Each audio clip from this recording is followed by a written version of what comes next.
दोस्तों, आपने स्टिंग तो जरूर पी होगी। छोटी सी बोतल, मीठा स्वाद और पीते ही मिलने वाली इंस्टेंट एनर्जी। खासकर गर्मियों में या थकान के बाद इसका मजा ही अलग होता है। लेकिन क्या आपने कभी एक पल के लिए बोतल पर लिखी एक लाइन नोटिस की है? Not recommended for children and pregnant women. अब सोचने वाली बात यह है कि अगर ये ड्रिंक इतनी अच्छी और एनर्जी देने वाली है तो फिर इसे बच्चों और प्रेग्नेंट महिलाओं के लिए मना क्यों किया जाता है? आखिर इसमें ऐसा क्या मिलाया जाता है कि इसे हर कोई नहीं पी सकता? और सबसे दिलचस्प बात, हम सब ने अक्सर बच्चों को ही इसे पीते हुए देखा है। तो क्या ये सच में सेफ है या नहीं? इसका असली कारण क्या है, ये हम आपको वीडियो के आखिर में बताएंगे। लेकिन उससे पहले जानते हैं कि आखिर ये स्टिंग बनती कैसे है। दोस्तों, किसी भी ड्रिंक का सबसे बड़ा हिस्सा होता है पानी। लेकिन यहाँ इस्तेमाल होने वाला पानी नॉर्मल नल का पानी नहीं होता। फैक्ट्री में सबसे पहले पानी को कई स्टेज में साफ किया जाता है। सबसे पहले बड़े बड़े फिल्टर से पानी को गुजारा जाता है। इसके बाद इसे रिवर्स ऑस्मोसिस यानी आरओ प्रोसेस से पास किया जाता है। इसमें पानी को बहुत बारीक झिल्ली से दबाव के साथ निकाला जाता है, जिससे घुले हुए सॉल्ट्स और केमिकल्स भी हट जाते हैं। फिर आता है यूवी ट्रीटमेंट, जिसमें अल्ट्रावायलेट लाइट से बैक्टीरिया और वायरस खत्म कर दिए जाते हैं। यानी इस स्टेज के बाद पानी इतना शुद्ध हो जाता है कि वो सीधे पीने लायक बन जाता है। अब यहाँ से शुरू होता है असली खेल। स्टिंग सिर्फ एक फ्लेवर्ड ड्रिंक नहीं है, बल्कि एक एनर्जी ड्रिंक है। इसलिए इसमें कुछ खास इंग्रेडिएंट्स मिलाए जाते हैं। सबसे पहले आता है कैफीन। कैफीन वही तत्व है जो चाय और कॉफी में भी होता है। ये हमारे दिमाग को स्टिमुलेट करता है और थकान को कुछ समय के लिए कम कर देता है। इसी वजह से आपको स्टिंग पीने के बाद थोड़ी अलर्टनेस महसूस होती है। इसके बाद आता है टॉरिन। टॉरिन एक प्रकार का एमिनो एसिड है जो शरीर के कई फंक्शंस में मदद करता है। ये मसल्स और नर्वस सिस्टम को सपोर्ट करता है। फिर मिलाए जाते हैं विटामिन बी कॉम्प्लेक्स।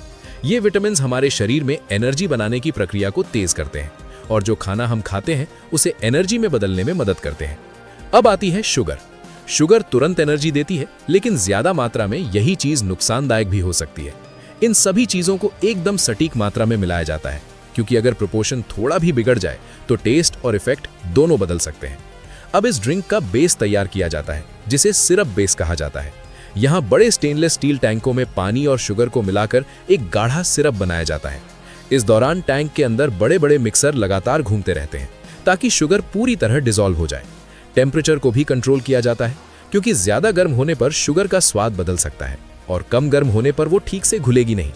अब आता है वो स्टेप जो स्टिंग को उसकी पहचान देता है, फ्लेवर। स्टिंग का टेस्ट थोड़ा फ्रूटी, थोड़ा टैंगी और थोड़ा शार्प होता है। ये टेस्ट अलग अलग फ्लेवरिंग कंपाउंड्स को मिलाकर बनाया जाता है। इनमें कुछ नेचुरल एक्सट्रैक्ट्स होते हैं और कुछ आर्टिफिशियल फ्लेवर मॉलिक्यूल्स।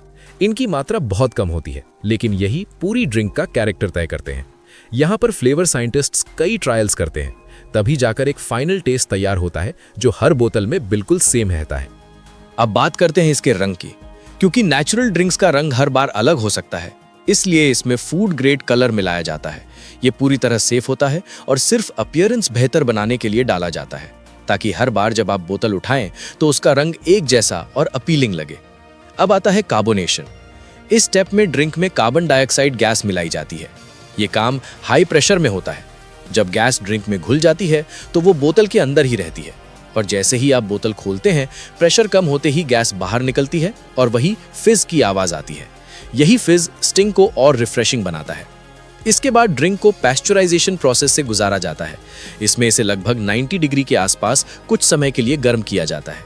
इससे कोई भी हार्मफुल बैक्टीरिया या माइक्रो ऑर्गेनिजम्स खत्म हो जाते हैं और ड्रिंक ज्यादा समय तक सुरक्षित रहती है। अब आता है होमोजेनाइजेशन।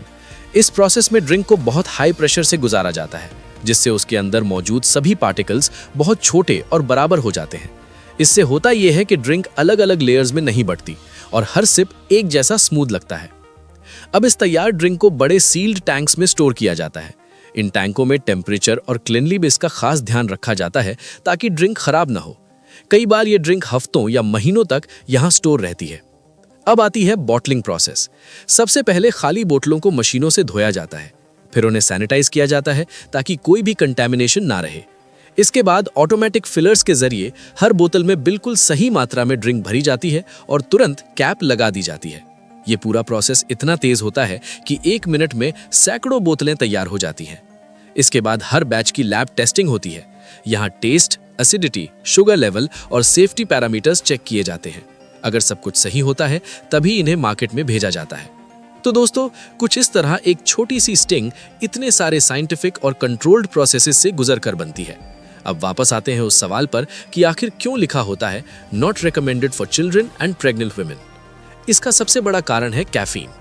कैफीन अडल्ट्स के लिए लिमिटेड मात्रा में ठीक होता है, लेकिन बच्चों के शरीर पर इसका असर ज्यादा तेज पड़ सकता है। ये उनकी नींद खराब कर सकता है, दिल की धड़कन बढ़ा सकता है और कंसंट्रेशन पर भी असर डाल सकता है। वहीं प्रेग्नेंट महिलाओं के लिए भी ज्यादा कैफीन लेना रिस्की माना जाता है, क्योंकि ये अनबॉर्न बेबी के डेवलपमेंट को प्रभावित कर सकता है।